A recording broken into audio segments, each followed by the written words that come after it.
പുതുവൈപ്പ് ബീച്ചിലെ അപകടത്തിൽ മരണം 3 എന്നൊരു ദുഃഖവാർത്തയുണ്ട്. ചികിത്സയിലുള്ള 2 പേർ കൂടി മരിച്ചു. 19 വയസ്സുള്ള കത്രിക്കടവ് സ്വദേശി മിലൻ സെബാസ്റ്റ്യൻ, എളംകുളം സ്വദേശി ആൽവിൻ എന്നിവരാണ് മരിച്ചത്. അർജുൻ മട്ടന്നൂർ ചേരുന്നു കൂടുതൽ വിവരങ്ങളുമായി. അർജുൻ മട്ടന്നൂർ, ആ സംഭവം ഒന്നുകൂടി അത് കേൾക്കാത്ത പ്രേക്ഷകർക്ക് വേണ്ടി, അതറിയാത്ത പ്രേക്ഷകർക്ക് ഒന്ന് വിശദീകരിക്കാമോ? എപ്പോഴാണ് ഈ സംഭവം നടന്നത്? മാത്രവുമല്ല, ഇപ്പോൾ മരണസംഖ്യ കൂടിയിരിക്കുന്നു.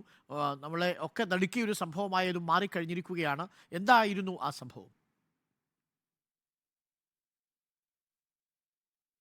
ഡോക്ടർ അരുൺകുമാർ, ഇന്നലെ രാവിലെയാണ് ഈ സംഭവം ഉണ്ടായത്. അതായത് കത്രിക്കടവ് ഭാഗത്ത് നിന്ന് 7 അംഗ സംഘം പുതുവൈപ്പ് ബീച്ചിൽ പോകുന്നു. ഈ ബീച്ചിൽ കുളിക്കാൻ ഇറങ്ങുന്നു. ഈ കുളിക്കാൻ ഇറങ്ങിയ ഈ 7 പേരിൽ 6 പേരാണ് അവിടെ കുളിക്കാൻ ഇറങ്ങിയത്. ഈ 6 പേരിൽ 3 പേർ ഈ കടലിൽ മുങ്ങിപ്പോവുകയായിരുന്നു. ഈ അപകടത്തിൽ പെടുകയായിരുന്നു. തുടർന്ന് അവിടെ നീന്തൽ പരിശീലനവും മറ്റും നടത്തിക്കൊണ്ടിരുന്ന ആളുകളാണ് ഈ 3 പേരെയും കടലിൽ നിന്നും പുറത്തേക്ക് എത്തിച്ചത്. ഉടൻ തന്നെ കിട്ടിയ ടാക്സി കാറിൽ ഇവരെ ആശുപത്രിയിലേക്ക് എത്തിച്ചു. പക്ഷേ ഇന്നലെ തന്നെ ഇതിൽ ഒരു യുവാവ് മരിച്ചു. 22 വയസ്സുള്ള കല്ലൂർ സ്വദേശിയായ അഭിഷേകിന്റെ മരണം ഇന്നലെ തന്നെ സ്ഥിരീകരിച്ചിരുന്നു. ഇതിന് പിന്നാലെ ഗുരുതരാവസ്ഥയിൽ ചികിത്സയിലുണ്ടായിരുന്ന 2 പേർ കൂടി മരിച്ചു എന്നൊരു ദുഃഖവാർത്തയാണ് ഇപ്പോൾ പങ്കുവെക്കാനുള്ളത്. ഇന്നലെ രാത്രി 12:45-നാണ് ഇതിൽ ഒരാളുടെ മരണം സംഭവിച്ചത്. ഇന്ന് രാവിലെ 5:30-യോടെ മൂന്നാമത്തെ ആളുടെ മരണവും സംഭവിച്ചിരിക്കുന്നു. കത്രിക്കടവ് സ്വദേശി മിലൻ സെബാസ്റ്റ്യൻ, എളംകുളം സ്വദേശി ആൽവിൻ ജോർജ് ആന്റണി എന്നിവരുടെ മരണമാണ് സ്ഥിരീകരിച്ചിരിക്കുന്നത്. 2 പേർക്കും 19 വയസ്സ് മാത്രമാണ് പ്രായം.